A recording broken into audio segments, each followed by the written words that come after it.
اشفاق احمد کہتے ہیں کہ ہم اٹلی کے شہر وینس کے ایک نواحی قصبے کے مشہور کافی شاپ پر بیٹھے ہوئے کافی سے لطف اندوز ہو رہے تھے کہ اس کافی شاپ میں ایک گاہک داخل ہوا جو ہمارے ساتھ والی میز کو خالی پا کر بیٹھ گیا۔ اس نے بیٹھتے ہی بیرے کو آواز دی اور اپنا آرڈر اس طرح دیا: 2 کپ کافی لاؤ اور اس میں سے ایک وہاں دیوار پر۔ ہم نے اس شخص کے اس انوکھے آرڈر کو دلچسپی سے سنا۔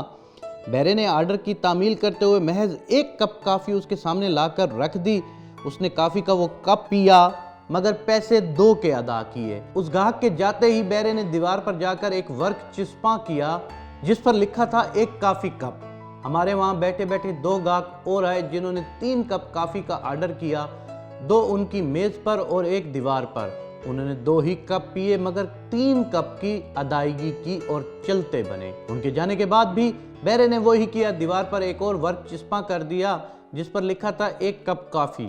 ایسا لگتا تھا یہاں ایسا ہونا معمول کی بات ہے، مگر ہمارے لیے یہ سب کچھ انوکھا اور ناقابل فہم تھا۔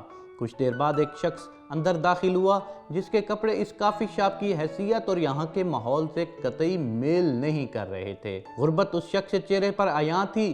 اس شخص نے بیٹھتے ہی پہلے دیوار کی طرف دیکھا اور پھر بیرے کو بلایا اور کہا: 1 کپ کافی دیوار سے لاؤ۔ بیرے نے اپنے روایتی احترام اور عزت کے ساتھ اس شخص کو کافی پیش کی جسے پی کر یہ شخص بغیر پیسے دیے چلتا بنا۔ ہم یہ سب کچھ حیرت سے دیکھتے رہے تھے کہ بیرے نے دیوار پر لگے پرچیوں میں سے ایک پرچہ اتار کر کاؤنٹر کے اندر رکھ دیا۔ اب ہمارے لیے اس بات میں کچھ چھپا نہیں رہا تھا۔ ہمیں سارے معاملے کا پتہ چل گیا تھا۔ اس قصبے کے باسیوں کی اس عظیم الشان اور اعلیٰ انسانی قدر نے ہماری آنکھوں کو آنسوؤں سے تر کر دیا تھا، اور ہم سوچنے لگے تھے کہ کیا ہمارے پیارے ملک میں بھی ایسا ہو سکتا ہے؟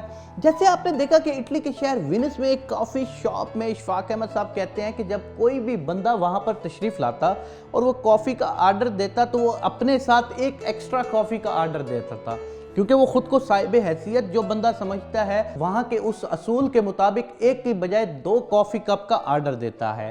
ایک وہ وہاں پر خود پیتا ہے جب 1 کافی کپ کی پرچی کو دیوار پر لگا دیا جاتا ہے، اور وہ شخص پیمنٹ 2 کی کر کے جاتا ہے۔ اور اس بات کا مقصد صرف اتنا تھا کہ وہاں پر اس کے بعد آنے والوں میں اگر کوئی بھی غریب مستحق یا ایسا شخص جو اس کافی شاپ کو افورڈ نہیں کر سکتا، وہ یہاں پر آئے اور یہاں پر اپنی من پسند کی کافی پیے اور چلتا بنے۔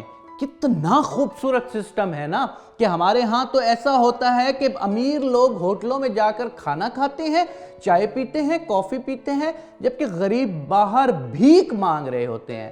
کتنا خوبصورت سسٹم تھا وہاں اٹلی کے شہر میں کہ ہر بندہ وہاں پر جاتا، 1 کافی کپ پیتا اور ساتھ دوسری کافی کپ کی پیمنٹ وہاں پر کر کے آ جاتا۔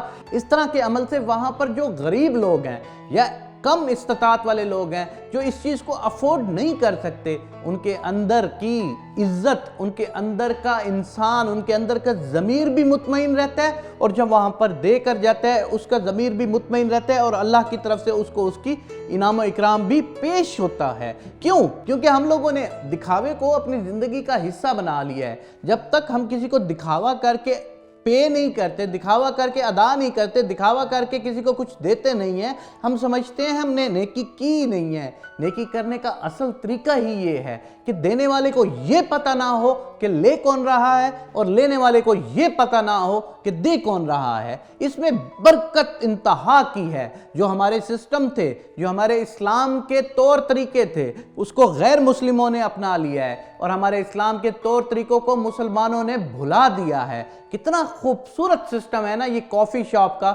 خداوند کریم سے دعا ہے، اور اگر آپ لوگ بھی اگر کسی ہوٹل والے کو جانتے ہیں، کسی کافی والے کو جانتے ہیں، تو آپ بھی یہ طریقہ کر کے دیکھیں کہ اپنے 5 بندوں کی چائے پیئیں، 6ویں بندے کی چائے کا پیالے کے آپ پیسے دے کر آئیں، اور اس ہوٹل والے کو پابند کریں کہ کوئی غریب مسکین اگر وہاں پہ آئے اور چائے کا کہے اور اس کے پاس پیسے نہ ہو تو اس سے مانگو تک نہیں، تاکہ آپ کی نیکی بھی قبول ہو اور اس غریب کی نظریں بھی نیچی نہ ہوں۔